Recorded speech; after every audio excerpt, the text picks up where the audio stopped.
250ல் வாங்குறத விட விற்காமல் வச்சுருக்கிறது முதல்ல நீங்கள் பண்ண வேண்டிய வேலை. நீங்கள் வாங்காட்டி அது ரெண்டாவது விஷயம். நீங்கள் ஆனால் அது அந்த டைம் பெற்றிருக்கக்கூடாது. நம்ம யாருமே வந்து எந்த ஒரு எக்ஸ்பீரியன்ஸ்ட் இன்வெஸ்டர் கூட ஸ்டார்டிங்கில் நான் இதை வாங்கினேன், இது நான் மல்டி பேக்கராக தான் இதை வாங்க போகிறேன், 50 மடங்கு கண்டிப்பாக எனக்கு ஆகும்னு யாரும் ஷுவராக சொல்ல முடியாது. க்ரோத் தொடர்ந்து ஸ்ட்ரக்சரல் க்ரோத்னு சொல்கிறாங்க. அதாவது ஒரு வருஷத்துக்கு ஒரு வருஷம் க்ரோத் இருந்துகிட்டே இருக்கக்கூடிய கம்பெனிஸ் தான் மல்டி பேக்கர் ரிட்டர்ன்ஸை கொடுக்கும். என் கம்பெனியோட க்ரோத்தை மட்டும் பாருங்கள். ஃபஸ்ட்டு க்ரோத் இல்லாத போது தான் நீங்கள் ரொம்ப சீக்கிரமாக டெசிஷன் எடுக்கணும். கம்பெனியோட க்ரோத் இருக்கும்போது நீங்கள் வேல்யூவேஷனுக்காக நீங்கள் ரொம்ப சீக்கிரமாக நீங்கள் விற்கணுங்கிற அவசியம் இருக்காது.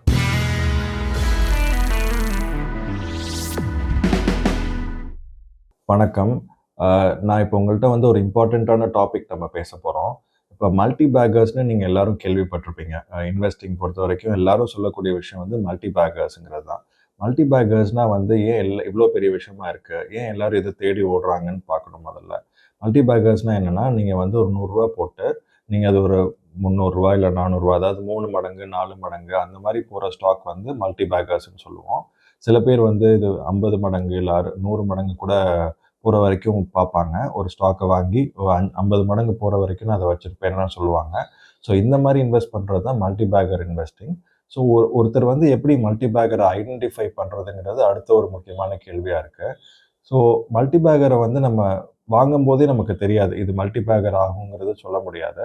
நம்ம யாருமே எந்த ஒரு எக்ஸ்பீரியன்ஸ்ட் இன்வெஸ்டர் கூட ஸ்டார்டிங்கில் நான் இதை வாங்கினேன், இது நான் மல்டி பேக்கராக தான் இதை வாங்க போகிறேன், 50 மடங்கு கண்டிப்பாக எனக்கு ஆகும்னு யாரும் ஷுவராக சொல்ல முடியாது.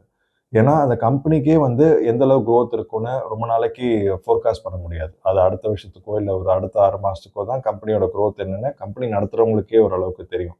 ஸோ நமக்கு அந்தளவுக்கு ஃப்யூச்சரை நம்ம ப்ரெடிக்ட் பண்ண முடியாது. ஸோ இப்படிங்கிற போது நம்ம எப்படி ஒரு மல்டி பேக்கரை வாங்குறது, அதுதான் இப்போ பார்க்க போகிறோம்.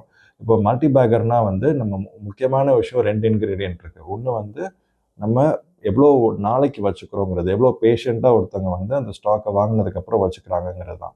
ஸோ நம்ம ஒரு ஸ்டாக்கை வாங்கும்போது நம்ம மல்டி பேக்கர் 1 வருஷத்தில் ஆகாது, முக்கால்வாசி ஆகாது. ஏதாவது ஒரு ஸ்டாக் இந்த மாதிரி ஒரே வருஷத்தில் 3 மடங்கு 4 மடங்கு ஆகும். அப்படி சில ஸ்டாக்ஸ் இப்போ நார்மலாக இப்போ ஒரு ஸ்டாக் மல்டி பேக்கர் ஆகணும்னா ஒரு மினிமம் ஒரு 5 இயர்ஸ் 6 இயர்ஸ் ஆக வேண்டியிருக்கும். ஸோ நீங்கள் ஒரு பேஷண்ட்டாக நீங்கள் 5 வருஷம் 6 வருஷத்துக்கு வச்சுக்கக்கூடிய ஒரு இன்வெஸ்ட்மெண்ட் தான் மல்டி பேக்கர் ஆகும். நீங்கள் எதுவுமே நீங்கள் போட்டோன்னே எனக்கு 6 மாதத்தில் ஒரு வருஷத்தில் மல்டி பேக்கர் ஆகுமானா ஆகாது.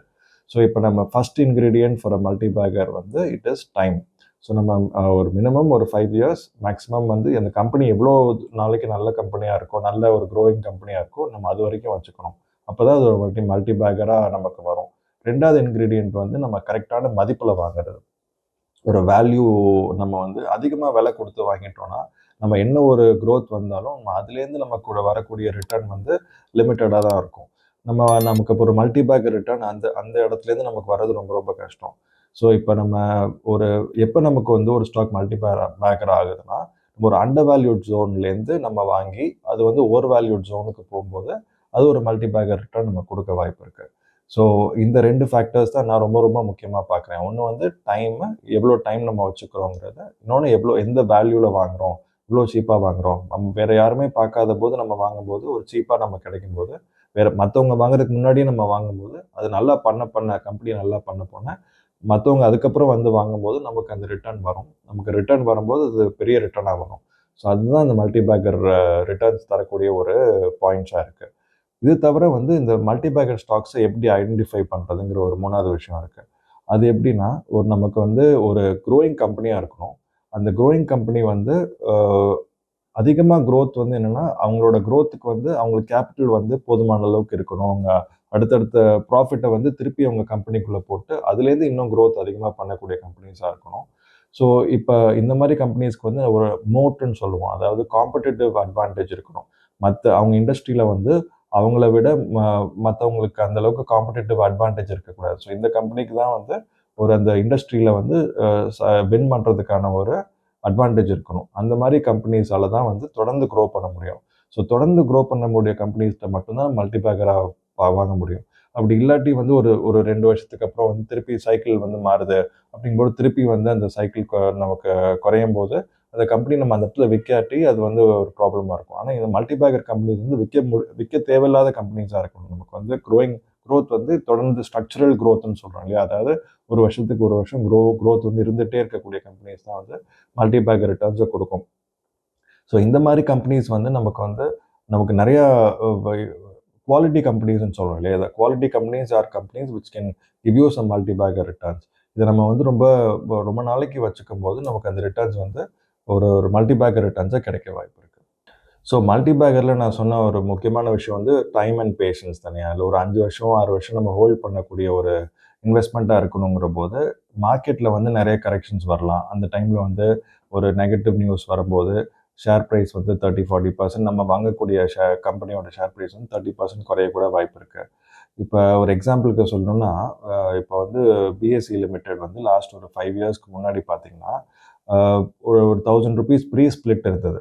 அது வந்து நல்ல கம்பெனி. அதுக்கப்புறம் இவ்வளோ மல்டிபேக்கர் ரிட்டர்ன் கொடுத்துருக்கு. ஆனால் ₹1000 ப்ரீ ஸ்பிளிட் இருந்த கம்பெனி வந்து கோவிட் டயத்தில் ₹300 வரைக்கும் வந்தது. இல்லை ₹200 ₹250 வரைக்கும் கூட வந்ததுன்னு நினைக்கிறேன். ஸோ அது வந்து பார்த்தீங்கன்னா 75% கீழே வந்திருக்கு. ஆனால் நீங்கள் நீங்கள் ₹1000 வாங்கி இருந்தால் கூட அதோட மதிப்பு இன்னைக்கு வந்து உங்களுக்கு ரஃப்லி வந்து ஸ்பிளிட் அட்ஜஸ்ட் பண்ணும்போது ஒரு ₹12,000 ஆயிருக்கும். 12 டைம்ஸ் போயிருக்கு ₹1000லே. ஸோ நீங்கள் வந்து நீங்கள் அதை 250ல நீங்கள் வித்திருந்தா அது பெரிய தப்பாயிருக்கும். 250ல நீங்கள் வாங்கியிருந்தா ரொம்ப நல்லது. 250ல வாங்கியிருந்தீங்கன்னா நீங்கள் ஒரு 60 டைம்ஸ் பண்ணியிருப்பீங்க. ஆனால் இப்போ நீங்கள் வந்து 1000ல வாங்கினதை வச்சிருந்தா கூட போதும். 250ல விற்காம இருந்தால் கூட உங்களுக்கு அது நல்ல ரிட்டர்னாக வந்திருக்கும். 250ல வாங்குறத விட விற்காம வச்சிருக்கிறது முதல்ல நீங்கள் பண்ண வேண்டிய வேலை. நீங்கள் வாங்காட்டி அது 2வது விஷயம். நீங்கள் ஆனால் அது அந்த டைம் வித்திருக்கக்கூடாது. அதை எப்படி நம்ம அந்த மாதிரி விற்காம அந்த பேஷன்ஸோட நம்ம இருக்கணும்னா, அந்த கம்பெனியோட ஃபண்டமெண்டல்ஸை நம்ம பார்த்துக்கிட்டே இருக்கணும். அது க்ரோத் இருக்கா? மார்க்கெட் எதனால கரெக்ட் ஆகுது? கோவிட்னால எல்லா கம்பெனியும் கரெக்ட் ஆகும்போது அது கரெக்டாக இருக்கு. இல்லை வந்து உங்களுக்கு வந்து மார்க்கெட்டில் வந்து வேறு ஏதாவது ஒரு நியூஸ் வந்திருக்கலாம். இப்போ பிஎஸ்சி பொறுத்த வரைக்கும் வந்து அவங்க வந்து மார்க்கெட் ஷேர் வந்து கொஞ்சம் கேஷ் மார்க்கெட்டில் வீக்காக இருந்தது இந்த டைமில். அதுக்கப்புறம் தான் அவங்க ஃபியூச்சர் அண்ட் ஆப்ஷன்ஸ் மார்க்கெட்டில் நிறையா க்ரோ ஆனாங்க. ஸோ இந்த மாதிரி டெவலப்மெண்ட்ஸ் வர வர நீங்கள் அதை தான் பார்க்கணுமே, ஷேர் ப்ரைஸ் குறைஞ்சிருச்சுங்கிற ஒரு கவலை இருக்கக்கூடாது. ஸோ நம்ம வந்து நிறையா அடிக்கடி வந்து இந்த ஃபண்டமெண்டல்ஸை ஸ்டடி பண்ணிவிட்டு நம்ம பேனிக் ஆகாமல் ஒரு கன்விக்ஷனோட நம்ம ஹோல்ட் பண்ணணும். நல்ல கம்பெனியாக இருந்தால் வச்சுக்கணும். நல்ல கம்பெனி இல்லாத போது மட்டும்தான் நம்ம அதை பற்றி செல்லிங் பற்றி யோசிக்கணும். ப்ரைஸுக்காக நம்ம செல் பண்ணிடக்கூடாது. ப்ரைஸ்க்காக செல் பண்ணும் போது உங்களுக்கு அந்த மல்டிபேக்கர் ஆப்பர்ச்சுனிட்டி உங்களுக்கு வராமல் போயிடும். ஸோ இப்போ மல்டிபேக்கர் வாங்குறத பற்றி பேசணும். இப்போ மல்டிபேக்கர் வந்து எப்போ நம்ம விற்கலாம் அப்படிங்கிறத பற்றி பேசலாம். மல்டிபேக்கருங்கிறது பார்த்தீங்கன்னா நமக்கு ரிட்டர்ன் வந்துருச்சு. இப்போ வந்து ஒரு ஒரு 50 மடங்கு ஆயிடுச்சு. ஒரு 6-7 வருஷத்தில் 50 மடங்கு ஆயிடுச்சுன்னு வச்சுக்கோங்களேன். அந்த ஸ்டாக் நீங்கள் அப்போ வந்து எனக்கு வேல்யூவேஷன் எனக்கு ப்ராஃபிட் வந்துருச்சு நான் விற்கட்டுமா அப்படின்னு யோசிக்கக்கூடாது. ஃபஸ்ட் நீங்கள் எப்படி யோசிக்கணும்னா, கம்பெனி இன்னும் நல்ல கம்பெனியாக இருக்கா, க்ரோயிங் கம்பெனியாக இருக்கான்னு பார்க்கணும். அதுக்கப்புறம் 2வது வந்து வேல்யூவேஷன் எந்த அளவுக்கு காஸ்ட்லியாக இருக்குது. அதாவது ஆவரேஜ் பி மல்டிபிள் இல்லை average 10 year historic P valuation மல்டிபிளில் எந்த அளவுக்கு கூட இருக்குது குறைவாக இருக்குன்னு பார்க்கணும். மல்டிபேக்கர் ஆனதுனால நிறைய சான்ஸ் வந்து மீடியன் மல்டிபிளை விட கூட தான் இருக்கணும். ஏன்னா நீங்கள் அதனால தானே உங்களுக்கு ரிட்டர்ன் உங்களுக்கு மல்டிபேக்கராக வந்திருக்கு. ஸோ எந்த அளவுக்கு ஓவர் வேல்யூடாக இருக்குங்கிறது ஒரு பாயிண்ட். பட் எனக்கு அதை விட வந்து கம்பெனியோட க்ரோத் தான், ஃபண்டமெண்டல்ஸ் தான் முக்கியமாக பார்க்கணும். கம்பெனி இன்னும் க்ரோயிங் கம்பெனியாக இருந்துச்சுன்னா உங்களுக்கு வந்து நீங்கள் ஒரு குறிப்பிட்ட அளவுக்கு ட்ரிம் பண்ணலாமே ஒழிய நீங்கள் ஃபுல்லாக நீங்கள் எக்ஸிட் ஆகணும் இல்லை. ஏன்னா company still growing and still good. நீங்கள் வந்து ஒரு ஓவர் வேல்யூடாக இருக்கிறதுனால தான் கொஞ்சம் நீங்கள் லிக்விடேட் பண்ணுறீங்க. ஸோ என்னை பொறுத்த வரைக்கும் நான் என்ன பண்ணுவேன்னா, நீங்கள் ரொம்ப ஓவர் வேல்யூடாக இருந்தால் நான் கொஞ்சம் மேபி ஒரு பார்ட் ப்ராஃபிட்ஸ் புக் பண்ணுவேன் ஒழிய ஃபுல்லாக நம்ம வைக்க மாட்டோம். கம்பெனியோட க்ரோத்தே கேள்விக்குறியாக இருக்குது, ஒரு ஃபண்டமெண்டல்ஸே குவெஸ்டனபிளாக இருக்குங்கிற போது தான் நம்ம ஃபுல்லாக எக்ஸிட் பண்ணுவோம் அப்போ. ஸோ நீங்கள் ஹோல்ட் பண்ணுறதுக்கு இன்னொரு மெத்தட் எப்படின்னா வந்து நீங்கள் வேல்யூவேஷனை பார்த்து நான் 5 மடங்கு ஆயிடுச்சு நான் வித்துறேன், இல்லை 10 மடங்கு ஆயிடுச்சு நான் வித்துறேன்னு பார்க்காம வேல்யூவேஷனை ரொம்ப நீங்கள் முக்கியத்துவம் கொடுக்காம கம்பெனியோட ஃபண்டமெண்டல்ஸை மட்டும் பார்த்தீங்கன்னா சீக்கிரமாக விற்கிறதுக்கான ஒரு அவசியம் வராது. நீங்கள் கம்பெனியோட க்ரோத்தை மட்டும் பாருங்கள் ஃபஸ்ட்டு. க்ரோத் வந்து இல்லாத போது தான் நீங்கள் வந்து ரொம்ப சீக்கிரமாக டெசிஷன் எடுக்கணும். கம்பெனியோட க்ரோத் இருக்கும்போது நீங்கள் வேல்யூவேஷனுக்காக நீங்கள் ரொம்ப சீக்கிரமாக நீங்கள் விற்கணுங்கிற அவசியம் இருக்காது. ஸோ இதுதான் நம்ம வந்து ஒரு மல்டிபேக்கரோட ஃபுல் இது பார்த்துருக்கோம். அதாவது எப்படி ஐடென்டிஃபை பண்ணுறது, அதை எந்த அளவுக்கு அதுக்கு பிஹேவியர் எப்படி இருக்கணும், எப்படி நம்ம ஹோல்ட் பண்ணணும், இல்லை எந்த அளவுக்கு டைம் கொடுக்கணும், அதுக்கப்புறம் எப்படி அது ப்ளே அவுட் ஆனதுக்கப்புறம் எப்போ செல் பண்ணணுங்கிறத பற்றி நம்ம பேசணும். ஸோ ஒரு மல்டிபேக்கருங்கிறது ஒரு ஈஸியான ஒரு இதில் எல்லாரும் மல்டிபேக்கர்ஸ் வந்து கண்டுபிடிக்க முடியாது. யாரும் வந்து பிளான் பண்ணி வாங்குறதில்ல. ஸோ எவ்ரி இயர் அதை எவாலுவேட் பண்ணிக்கிட்டே இருக்கணும். அது ரொம்ப நாள் வச்சுக்கிட்டா அதுவே மல்டி பேக்கர் ஆயிரும். ஸோ அதுதான். ஸோ நம்ம இந்த இதை வந்து ஒரு ப்ராக்டிஸில் நம்ம வச்சு நமக்கு ஒரு ஒரு 3-4 மல்டி பேக்கர்ஸ் நமக்கு இருந்தாலே போதும். நமக்கு அந்த portfolio will too much very well. So இந்த மல்டி பேக்கருக்கு நம்ம வந்து ஒரு டிசிப்ளின்டாக இருக்கிறது தான் இதில் ஒரு ஒரு ஒரு பாட்டம் லைன். டிசிப்ளின்டாக இருந்து நம்ம இன்வெஸ்ட் பண்ணோம்னா இந்த ஸ்டாக்ஸ் நம்ம ஐடென்டிஃபை பண்ணும்போது நம்ம மல்டி பேக்கர் ஆப்பர்ச்சுனிட்டிஸ் நம்ம போர்ட்ஃபோலியோவில் வரும். தேங்க்யூ.